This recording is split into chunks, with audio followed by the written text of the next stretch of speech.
ஏன் வந்து ரெஸ்லிங்ல பெரும்பாலும் தங்கம் வந்து இந்தியாவால பெற முடியல, பிரான்ஸ் தான் கிடைக்குது? வினேஷ் போகத் போயிருந்தா ஒருவேளை தங்கம் கிடைக்கும்னு சொல்றாங்களே, எதனால? போதுமான கோச்சஸ் இங்க இல்லையா? போதுமான கோச்சஸ் இல்லைன்னு கிடையாது, கோச்சஸ் இருக்கிறாங்க.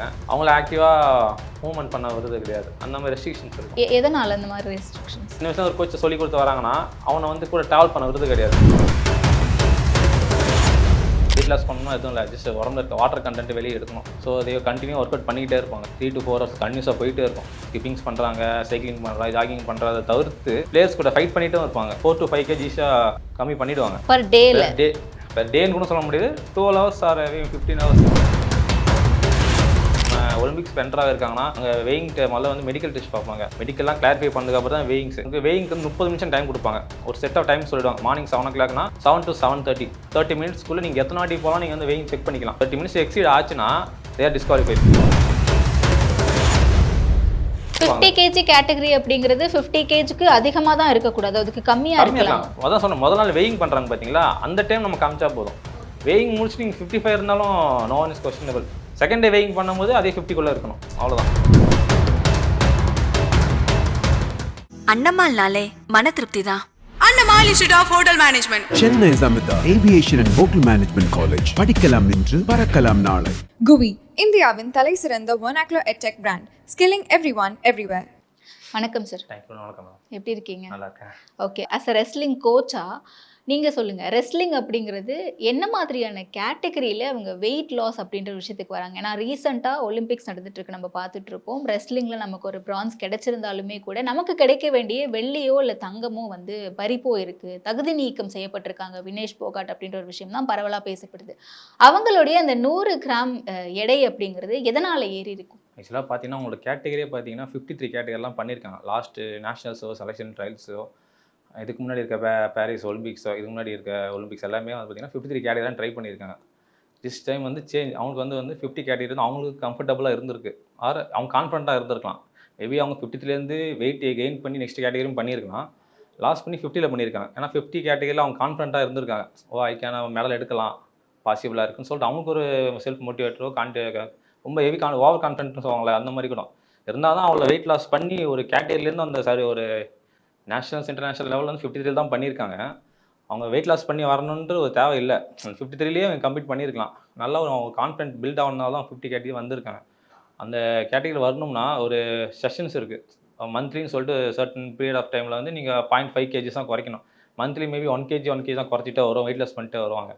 எப்பயும் நேஷனல்ஸும் இன்டர்நேஷனல்ஸ் போகிறப்ப நேஷனல்ஸ் மாதிரி சொல்லிடுறேன். நேஷனல்ஸ் எப்படி நடக்கும்னு பார்த்தீங்கன்னா 1 day தான் காம்படிஷன்ஸ் நம்மளுக்கு. இப்போ அவங்க 50 இருக்காங்கன்னா நேஷனல்ஸ் நம்ம கிளைமேட் கண்டிஷன்ஸ் அவங்க அடாப்ட் ஆகிருக்காங்க பாடி. 55ல் கூட வருவாங்க. 55ல் வந்து பிஃபோர் ஈவினிங்லேருந்து மார்னிங் வெயிங் பண்ணுற வழியும் 4 to 5 kg இது பண்ணிவிடுவாங்க, கம்மி பண்ணிவிடுவாங்க. ஓகே, கேப்பபிள் பர் டேல. டேன்னு கூட சொல்ல முடியாது. 12 hours ஆர் 15 hours கேப்பபிள். இப்போ நாங்களே தமிழ்நாடு ரெஸ்டர்ஸை பார்த்தீங்கன்னா பெர் டேல வந்து நீங்கள் 3 to 4 kg ஈஸியாக இது பண்ணுறாங்க. இது அவங்களாம் எக்ஸ்பீரியன்ஸு. எதுவும் இல்லை, வாட்டரில் வெயிட் லாஸ் பண்ணணும்னா எதுவும் இல்லை, ஜஸ்ட் உடம்புல இருக்க வாட்டர் கண்டென்ட் வெளியே எடுக்கணும். ஸோ அதை கண்டினியூ ஒர்க் அவுட் பண்ணிக்கிட்டே இருப்பாங்க. கண்டினியூ பார்த்தீங்கன்னா 3 to 4 hours கண்டினியூஸாக போயிட்டே இருக்கும். இப்போ ஸ்கிப்பிங்ஸ் பண்ணுறாங்க, சைக்கிளிங் பண்ணுறாங்க, ஜாகிங் பண்ணுறதை தவிர்த்து பிளேயர்ஸ் கூட ஃபைட் பண்ணிகிட்டும் இருப்பாங்க. ஏன்னா ஹெவியாக எவ்வளோக்கெல்லாம் அவங்க லோடு கொடுத்து உடம்புல ட்ரெயின் பண்ணுறாங்களோ இருக்கிற ஸ்வெட்டெல்லாம் வெளியே ட்ரெயின் ஆகி வந்துடும். அவங்க யூஸ் பண்ணுற ஃபஸ்ட்டு மெத்தட் பார்த்தீங்கன்னா சோனா சூட்டன் யூஸ் பண்ணுவாங்க. ஃபுல் நம்ம ரெயின் கோட் யூஸ் பண்ணுறோம் பார்த்தீங்களா, அந்த டைப் ஆஃப் செட்டப் தான் இருக்கும். ஃபுல்லாக கவர் பண்ணிங்கன்னா உள்ளே ஒரு ப்ரீத்திங்கே போகாது, ஆக்சிஜன் உள்ளே போகிறதுக்கு வாய்ப்பே கிடையாது. ஸோ உள்ளேயே அந்த ஹீட்டு வார்ம் அப் பண்ணுறாங்க பார்த்தீங்களா, ஓர பாடியில் டெம்பரேச்சர் ரைஸ் ஆக அந்த ஹீட் வந்து அந்த கோட்டுக்குள்ளேயே சுற்றிட்டே இருக்கும், ட்ராவல் ஆகிட்டே இருக்கும். ஸோ இருந்து எக்ஸஸாக வாட்டர் ரிமூவ் பண்ணுவாங்க. இப்போ ஒரு 1 hour பண்ணுறாங்கன்னு வச்சுக்கோங்களேன், அது மினிமம் பார்த்தீங்கன்னா ஒர்க் அவுட் முடிச்சு வந்து கழட்டி விட்டாங்கன்னா ஒரு பக்கெட்லேருந்து 1/2 லிட்டர் தண்ணியோ 1 லிட்டர் தண்ணியை ஊற்றுன மாதிரி எவ்வளோ வரும், அந்த ஸ்வெட்டு வந்து உடம்புலேருந்து வெளியே வந்திருக்கும். அப்படியே தான் கண்டினியூ பண்ணிட்டே போவாங்க. இதே ஆர்டரில் தான் வந்து அவங்க கேட்டகரி 53லேருந்து குறைச்சி பட் ரெகுலர் மானிட்டரிங்கில் இருந்திருப்பாங்க. அந்த 53ல இப்போ இன்டர்நேஷனல் லெவல் போகிறாங்கும் போது இப்போ நம்ம நேஷனல் லெவலில் பண்ண மாதிரி பண்ணியிருக்க மாட்டாங்க. ஒரு டயட் சார்ட் ப்ரிப்பேர் பண்ணணும், கூட ஒரு ஃபிசியோ இருக்கணும், அவங்களோட ரெகுலர் டே டு டே என்னென்ன ஆக்டிவிட்டிஸ் இருக்குன்னு அதை ஃபாலோ பண்ணுறதுக்கும் ஒரு ஆள் கூட இருக்கணும், என்ன ஒர்க் அவுட் எடுக்கிறாங்க, என்னென்ன பண்ணக்கூடாதுன்னு சொல்கிறதுக்கும் ஒரு ஆள் இருக்கணும். புரியுது. அதே பார்த்தீங்கன்னா மந்த்லி வைஸ் பார்த்தீங்கன்னா 1 kg குறைச்சிட்டு தான் வந்திருப்பாங்க. இப்போ நம்ம ஒலிம்பிக்ஸ் பென்ட்ராக இருக்காங்கன்னா அங்கே வெயிங் முதல்ல வந்து மெடிக்கல் டெஸ்ட் பார்ப்பாங்க. Is capable to attend competitions, ஃபிசிக்கலாக கண்டிஷனாக இருக்கான்னு பார்ப்பாங்க. நெக்ஸ்ட் வீக் மெடிக்கல் பார்ப்பாங்க. மெடிக்கல்லாம் கிளாரிஃபை பண்ணதுக்கப்புறம் தான் வெயிங்ஸு. பார்த்தீங்கன்னா ஃபஸ்ட்டு டே 2 நாள் நடக்குது இன்டர்நேஷனல் லெவலில். ஃபஸ்ட் டே பார்த்தீங்கன்னா அவங்க வெயிங்க்கு 30 நிமிஷம் டைம் கொடுப்பாங்க. ஒரு செட் ஆஃப் டைம் சொல்லிவிடுவாங்க. மார்னிங் 7 o'clockனா 7 to 7:30 டைமர் மாதிரி ஆன் ஆகிடும். 30 மினிட்ஸ்க்குள்ளே நீங்கள் எத்தனை வாட்டி போகலாம் நீங்கள் வந்து வெயிங் செக் பண்ணிக்கலாம். இப்போ நான் வந்து 51 இருக்கிறேன், ஓடிட்டு வரேன், ஒரு 100 கிராம் குறைஞ்சிச்சு. இப்போ போய் போட்டு பார்க்குறேன், 50 குறைஞ்சிச்சா, 49 59 வந்துட்டானா சொல்லிட்டு கான்ஃபிடென்ட்டாக நான் போய் பார்க்குறேன், குறையல. ஒரு 50 700 இருக்கிறான். திரும்பி நான் வந்து போய் ஓடிட்டு ஒரு 1 hour ஒரு 10 மினிட்ஸ் வார்ம் அப் பண்ணிட்டு இருக்கிற செட்டெல்லாம் தொடச்சிட்டு நான் வந்து செக் பண்ணேன்னா, அதே மாதிரி வந்து 30 மினிட்ஸ் நம்ம எத்தனை வாட்டி உள்ளே பார்க்கலாம். ஆனால் 30 மினிட்ஸ் தான் டைம் லிமிட்டு. 30 மினிட்ஸ் எக்ஸீட் ஆச்சுன்னா தே ஆர் டிஸ்குவாலிஃபைட். அதான் அங்கே கான்செப்ட். ஓகே. இதே இது வந்து இன்டர்நேஷனல் லெவலில். இதே செகண்ட் டே வெயிங் பார்த்தீங்கன்னா 15 மினிட்ஸ் தான் டைம் அவங்களுக்கு. அந்த 30 மினிட்ஸ்னு ஃபர்ஸ்ட் ப்ரோட்டோகால் இருக்குது பார்த்தீங்களா, அது வந்து செகண்ட் டே அன்றைக்கி 15 மினிட்ஸ் தான். மார்னிங் ரெகுலர் அவங்க ஒர்க் அவுட்லாம் பண்ணிட்டு 15 மினிட்ஸ் டைம் தான் கொடுப்பாங்க. அதில் வந்து அவங்க வந்து வெயிங் காட்டணும். காட்ட முடியாத சுச்சுவேஷனில் தான் இப்போ வந்து அவங்க டிஸ்குவாலிஃபைன்றது கொடுத்துருக்காங்க நம்மளுக்கு. இப்போ கூட ஃபிசியோலேருந்து மெடிக்கல் டீம்லேருந்து நியூட்ரிஷன் எல்லாமே இருப்பாங்கன்னு சொல்கிறீங்கல்ல, கோச் முதல் கொண்டு. இவங்க இத்தனை பேர் இருந்துமே அந்த 100 கிராம் எடை அதிகரிக்க யார் காரணம்? 100 கிராம் எடை அதிக காரணம் பார்த்தீங்கன்னா ஒரு பிளேயர்ஸோட பாடி வந்து பயாலஜிக்கலாக டிஃப்ரெண்ட். இப்போ நான் ஒரு அனலைஸ் பண்ணுறேன்னா இவங்களுக்கு நான் ஒரே மாதிரி டயட்டோ ஒரே மாதிரி கொடுக்கணும். அதை அனலைஸ் பண்ணி தான் கூப்பிட்டு வந்திருப்பாங்க. பிஃபோர் டே காம்படிஷன்ஸ் பார்த்தீங்கன்னா 3 பவுட் ஃபைட் பண்ணியிருக்காங்க. வெயிங் பண்ணப்போ 49 90 இருந்திருக்காங்க, சம்திங் இருந்திருக்காங்க. பட் அதே வெயிட்டில் போய் இறங்க மாட்டாங்க. ஒரு காம்படிஷன்ஸ்க்கு முன்னாடி வந்து ஒரு ஒர்க் அவுட் ஃபுட்டு இருக்குது, சீக்கிரமாக டைஜஸ்ட் ஆகிற மாதிரி கார்ப்ஸ் இருக்குது, ப்ரோட்டீன்ஸ் இருக்குது, எலக்ட்ரோலைட்ஸ், அந்த மாதிரி ஃபுட்டு எடுத்துகிட்டு ஆக்சுவலாக அந்த 49 இருக்க மாட்டாங்க. ஃபஸ்ட் ரவுண்ட் இறங்குறப்ப மினிமம் 51 இருப்பாங்க. ஏன்னா ரெக்கவரி பண்ணி உடம்பு வந்து வாட்டர் வெளியே போன வாட்டர் வந்து வெயிட் லாஸ் பண்ணப்போ திரும்பி உள்ளே கொண்டு வரணும். வெயிட் லாஸ் பண்ணப்போ ஏகப்பட்ட நியூட்ரிஷன்ஸ் எல்லாமே வந்து வெளியே வேஸ்டேஜ் ஆகிருக்கும். திரும்பி அது எல்லாமே அவங்க வந்து திரும்பி உடம்பு வந்து அகைன் ஹேவ் டு என்டர். ஒரு கேம் முடிச்ச உடனே சொல்ல, வெயிங் முடிச்ச உடனே சொல்கிறேன். வெயிங் முடிச்சு 14 முடிச்சுட்டாங்க பார்த்தீங்களா, முடிச்சுட்டு ஃபஸ்ட்டு மேட்ச் போகிறப்பே அவங்க வெயிங் போகிறதுக்கு முன்னாடி வெயிட் குறைச்சிருப்பாங்க.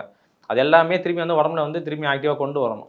ஸோ அதுக்கு முன்னாடி இந்த 50 kg கேட்டகரி அப்படிங்கிறது 50 kgக்கு அதிகமாக தான் இருக்கக்கூடாது, அதுக்கு கம்மியாக இருக்கலாம். அதான் சொன்னேன், முதல் நாள் வெயிங் பண்ணுறாங்க பார்த்தீங்களா, அந்த டைம் நம்ம காமிச்சா போதும். வெயிங் முடிச்சு நீங்கள் 55 இருந்தாலும் no one is questionable, player questionable கிடையாது. செகண்ட் டே வெயிங் பண்ணும்போது அதே 50க்குள்ளே இருக்கணும், அவ்வளோதான். இப்போ 49 வெயிட் காமிச்சிட்டாங்கன்னா ஃபஸ்ட்டு மேட்ச் போகிறதுக்கு முன்னாடி அவங்க டயட் ஃபாலோ பண்ணுவாங்க. அந்த டயட் படி எடுத்துகிட்டு ரெக்கவரி பண்ணிவிட்டு என்னென்ன தேவையோ ஃபுட்டு எல்லாமே எடுத்துகிட்டு தான் ஃபஸ்ட் மேட்ச் போவாங்க. ஃபஸ்ட் மேட்ச் போய் முடிச்சதுக்கப்புறம் செகண்ட் மேட்ச் ரெக்கவரி ஆகணும். முதல்ல ஃபஸ்ட் மேட்ச்னா அவங்க மற்ற கேம்ஸ் மாதிரி நம்ம கேம்ஸ் கிடையாது. ஒரு இண்டிவிஜுவலாக நம்ம ஒரு கபடியோ வாலிபால் ஃபுட்பால் இந்த கேம்ஸ் கிரிக்கெட் மாதிரிலாம் நம்ம கேம் கிடையாது.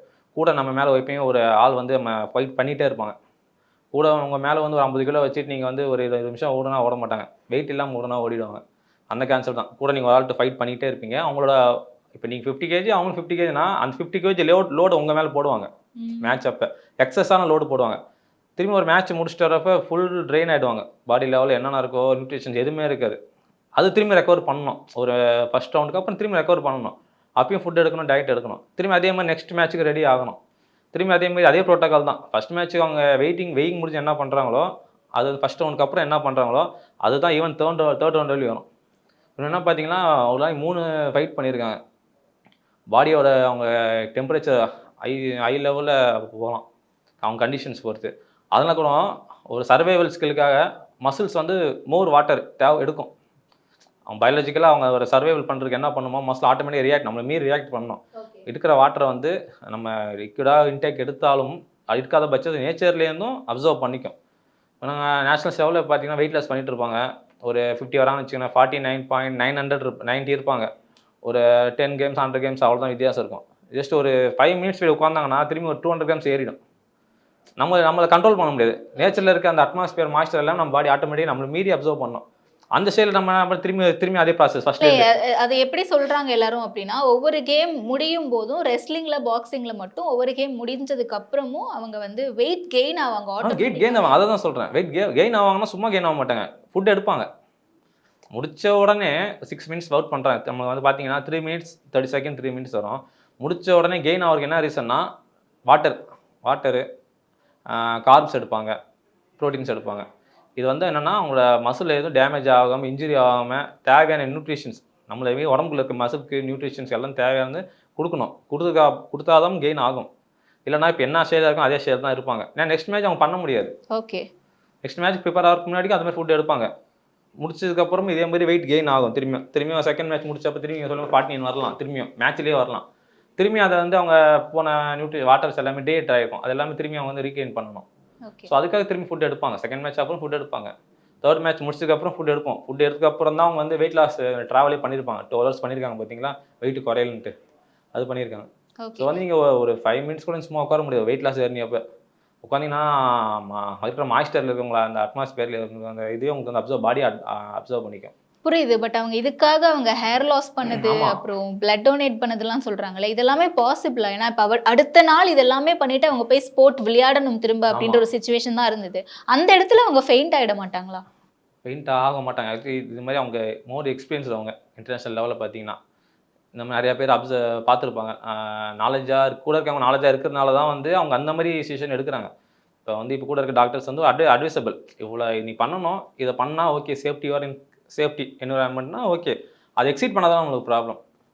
இல்லை விஷயம் என்னென்னு பார்த்தீங்கன்னா, இப்போ அவங்க இன்ஜுரி ஆயிருக்காங்க பார்த்தீங்களா, இப்போ ஹாஸ்பிட்டல் அட்மிட் ஆயிருக்காங்களே, இதே வந்து வெயிங் போகிறதுக்கு முன்னாடி அங்கே ஃபிசிக்கலாவோ மெடிக்கலாவோ ஏதாவது ஆயிருந்துச்சுன்னா அந்த மெடல் இன்னும் அவங்களுக்கு அப்படி தான் இருந்திருக்கும். வெயிங் போட்டதுனால தான் இப்போ அவங்க வெயிங் போட்டு காட்ட முடியல, அதனால தான் இப்போ அவங்களுக்கு சில்வர் மெடலும் கிடையாது, டிஸ்குவாலிஃபைடு. ஆனால் அந்த வெயிங் போகிறதுக்கு முன்னாடியே அவங்க வந்து மெடிக்கலாக வந்து அன்ஃபிட், ஏதோ லிக்மெண்ட் டேரோ, போன் ஃப்ராக்சர் ஆகிடுச்சு, இல்லை டீரெடிப் ஆகிருக்காங்களா, அட்மிட் ஆகிருக்காங்களா, இந்த ஸ்டேஜில் அவங்க அட்மிட் ஆகி ஒலிம்பிக்ஸ் டாக்டர்ஸ் இருக்காங்களே அவங்க வந்து அப்ரூவல் கொடுக்கணும். ஓகே, இவங்க வந்து medically unfit to participate to ஃபைனல்னு சொல்லிட்டு கொடுத்துட்டாங்கன்னா அவங்க இன்னும் அந்த சில்வர் மெடல் தான் ஹோல்ட் ஆகிருப்பாங்க. அது ஒரு சுச்சுவேஷன் இருந்திருக்கு. பட் ஆனால் அந்த இடத்துல சில்வர் மெடல் அவங்களுக்கு 100 கிராம காரணம் காட்டி சில்வர் மெடலே கொடுக்கல, தகுதி நீக்கம் பண்ணிட்டாங்க அப்படிங்கறத அக்செப்ட் பண்ணிக்க முடியாதுன்னு அங்க கோல்டு வின் பண்ண நிறைய வெளிநாடுகளை சேர்ந்த ரெஸ்லிங் வீரர்ஸே சொல்லுவாங்க. பட் 50 தாண்டிட்டீங்கனாலே அது 53 கேட்டகரியில் வந்துடணும் உங்களுக்கு. இப்போ யுனைடெட் வேர்ல்ட் ரெஸ்லிங்கை பொறுத்த வரைக்கும் என்னென்ன விதிகளை சொல்றாங்க? அவங்க ஒரு ரெஸ்லிங் வீரரா இருக்கணும் அப்படின்னா என்னென்ன பரிசோதனைகள் அவங்களுக்கு மேற்கொள்ளப்படும்? பரிசோதனைன்னு பார்த்தீங்கன்னா அவங்களுக்கு ஃபஸ்ட்டு ஃபிசிக்கல் ஃபிட்னஸ் பார்ப்பாங்க. நீங்கள் வெயிங் போகிறதுக்கு முன்னாடி வந்து டாக்டர்ஸ் அவங்க அப்சர்வ் பண்ணி டெஸ்ட் எடுத்துகிட்டு தான் அனுப்புவாங்க. அவங்க ஃபிசிக்கலாக இருக்காங்களான்னு பார்த்துட்டு இருப்பாங்க. நெக்ஸ்ட்டு ஏதோ வெயிங் தான், இதோட வேறு ப்ரொசீஜர்ஸ் எதுவும் இல்லை அங்கே. ஓகே. நகம்லாம் இருக்கக்கூடாது. ஆமாம், அதெல்லாம் இருக்குது. அதுதான் ஜஸ்ட் நார்மலாக அவங்களோட பிளேயர்ஸ் ஒரு ப்ரோட்டோக்கால் தான். நகம் இருக்கக்கூடாது. காஸ்டியூம்ஸ் பார்த்தீங்கன்னா காஸ்டியூம் லெவல்னு ஒரு அவங்களுக்கு அப்ரூவல் பண்ண காஸ்டியூம்ஸ் தான் போடணும். அவங்க பிராண்டிங் போட்டிருப்பாங்க சில பேர், அந்த பிராண்டிங் சைஸஸ் கூட இருக்குது. இப்போ இந்தியான்னு போட்டிருக்காங்கன்னா இந்தியாவுக்கு வந்து இவ்வளோ சைஸஸ் தான் நீ காஸ்டியூமில் போடணும்னு சொல்லிட்டு ஒரு விதிமுறைகள் இருக்குது. அதை ஃபாலோ பண்ணணும். அதை ஃபாலோ பண்ணி இல்லைனா இறக்கி விட்டுட்டு திரும்பி டைம் கொடுப்பாங்க காஸ்டியூம் சேஞ்ச் பண்ண. சிங்லேட்னு சொல்லுவாங்க, அதை காஸ்டியூம்ஸ் சொல்லுவாங்க. நான் ஜென்ரலாக காஸ்டியூம் சேஞ்ச் பண்ண டைம் கொடுப்பாங்க. மாற்றிட்டு அந்த ரூல்ஸ் படி இருக்கிற காஸ்டியூம்ஸ் தான் போடணும். அதுக்கேற்ற மாதிரி நிறைய இது இருக்குது. நம்ம நீ பேண்ட்ஸ் போகிறது எதுவுமே வந்து ஆப்போசிஷன் பிளேயர்ஸை வந்து இன்ஜுரி ஆகாம இருக்கிற மாதிரி நீங்கள் எது வேணாலும் நீங்கள் இது பண்ணிக்கலாம். நீ கேப் போகிறதோ டேப் அடிக்கிறத கூட செக் பண்ணுவாங்க ரெஃப்ரி. ஓகே. ஸோ இது எல்லாமே வந்து நம்ம மீறி பண்ணிட்டோம் அப்படின்னா அதுவுமே விதிமீறல், தகுதி நீக்கம் தான். ஓகே. ஸோ இப்போ யூஸ்வலாகவே ரெஸ்லிங் அப்படின்னு பார்த்தோம்னா ஹரியானாலேருந்து தான் நமக்கு நிறைய ரெஸ்லிங் பிளேயர்ஸ் வராங்க. ஸோ ரெஸ்லிங் அப்படிங்கிறது ஏன் இன்னும் தமிழ்நாட்டில் அந்த அளவுக்கு பெருசாக தெரியல? இப்போ ஹரியானான்னு பார்த்தீங்கன்னா நம்ம ஊரில் கபடி மாதிரி அவங்க ஊரில் ரெஸ்லிங் பெரிய இப்போ அமன்ஸ் அடித்தாங்க பார்த்தீங்களா, பிரான்ஸ் மெடல் அடித்தாங்க. அவங்களோட பார்த்தீங்கன்னா 11 அப்போ அவங்க ஆர்ஃபனேஜ்லேருந்து எடுத்திருக்காங்க. இல்லை ஏஜ் ஆஃப் 11, இப்போ 21. எந்த வருஷம் ஆரம்பிச்சிருக்காங்க, இந்த வயசில் ஆரம்பிச்சிருக்காங்க பாருங்கள். அதுதான் விஷயம். ஒரு 10 வயசில் ஒருத்தன் ஆரம்பிக்கிறான்னா நம்ம ஸ்கூலில் ஏபிசிடி சொல்லி தர மாதிரி தானே. ஏபிசிடி வந்து ஒரு 10 வருஷம் சொல்லி கொடுத்தோம்னா அதுக்கப்புறம் என்ன பண்ணுவோம், ஏலே இருக்க மாட்டோம், A for apple B for பால்னு வந்துடும். அந்த மாதிரி தான் சின்ன பசங்க நம்ம இப்போ ஒரு 7 வருஷம் 7 years 8 years நம்ம தமிழ்நாட்டிலே ஒரு பசங்க ஆரம்பிச்சோம்னா பேசிக் ஃபண்டமெண்டல்ஸ் ஒன்று இருக்குது. எல்லா கேமுக்குமே பேசிக் ஃபண்டமெண்டல்ஸ் மூவ்மெண்ட்ஸ்னு ஒன்று இருக்குது. அது அவங்களுக்கு இப்போ நேச்சராக நம்ம சொல்லி கொடுத்துட்டோம்னா நம்ம அது நேச்சராக ஆகிடும் அவங்க உடம்புக்கு. ஒரு 15 வருஷம் என்ன ஆகிடுவாங்க, அவங்க வந்து வெயிட் ட்ரெயினிங் பண்ணிடுது, நெக்ஸ்ட் ஸ்டேஜில் இருப்பாங்க. ஆல்ரெடி இப்போ 10 yearsலேயே அவங்க ஆரம்பிச்சிட்டாங்கன்னா 15 yearலேயே அவங்க எலைட் ஆகிடுவாங்க. ஒரு நேஷனல் லெவல் மேட்ச் பொசிஷன் வந்துடுவாங்க. நெக்ஸ்ட்டு பார்த்தீங்கன்னா இப்போ அவர் பார்த்தா 21 தான் அமௌண்ட்க்கு. இப்போ வந்து ஒலிம்பிக்ஸில் youngest wrestler to get medal. Okay. அதுதான் கேட்குறேன், அந்த அவேர்னஸ் ஏன் தமிழ்நாட்டில் கிடையாது? தமிழ்நாட்டில் போதுமான ரெஸ்லிங் ஃபெடரேஷன்ஸ் இல்லையா? ஏன் வந்து மக்கள் கிட்ட அது போய் சேரல? கோச்சஸ் இல்லை. இப்போ தான் வந்து 2 கோச்சஸ் முடிச்சு கவர்மெண்ட் போட்டிருக்காங்க. நமக்கு கோச்சஸ் இல்லாததான் பெரிய பிரச்சனை. அண்ட் ஏன் வந்து ரெஸ்லிங்கில் பெரும்பாலும் தங்கம் வந்து இந்தியாவால் பெற முடியல, பிரான்ஸ் தான் கிடைக்குது? வினேஷ் போகத் போயிருந்தா ஒருவேளை தங்கம் கிடைக்கும்னு சொல்கிறாங்களே, எதனால? போதுமான கோச்சஸ் இங்கே இல்லையா? போதுமான கோச்சஸ் இல்லைன்னு கிடையாது, கோச்சஸ் இருக்கிறாங்க. அவங்கள ஆக்டிவாக மூவ்மெண்ட் பண்ண வருது கிடையாது. அந்த மாதிரி ரெஸ்ட்ரிக்ஷன்ஸ் இருக்கும். எதனால அந்த மாதிரி ரெஸ்ட்ரிக்ஷன்ஸ்? இல்லை இப்போ நான் வந்து ஒரு ட்ரெயின் பண்ணுறோம் ஸ்டூடெண்ட்டை, நான் சொன்னேன் 10 இயர்ஸ் நான் ட்ரெயின் பண்ணுறேன்னா அவனை ஒலிம்பிக்கலி நான் தான் அவனை ட்ராவல் பண்ணணும். ஏன்னா எனக்கு ஒரு அட்மாஸ்பியர் அவன் கண்டிஷன் செட் ஆகும். அவனோட நேச்சர் என்னன்னு தெரியும், மூவ்மெண்ட் என்னன்னு தெரியும், அவன் என்ன பண்ணுவான், என்ன மாதிரி டெக்னிக்ஸ் அவன் பண்ணுவான்னு தெரியும். அந்த என்ன சின்ன வயசுல ஒரு கோச்சை சொல்லி கொடுத்து வராங்கன்னா அவனை வந்து கூட ட்ராவல் பண்ண விடுறது கிடையாது. ஒரு விஷயம் இருக்கும். ஆனால் அதுவும் அதே பார்த்தா இதில் இன்னொரு டாபிக் இருக்குது.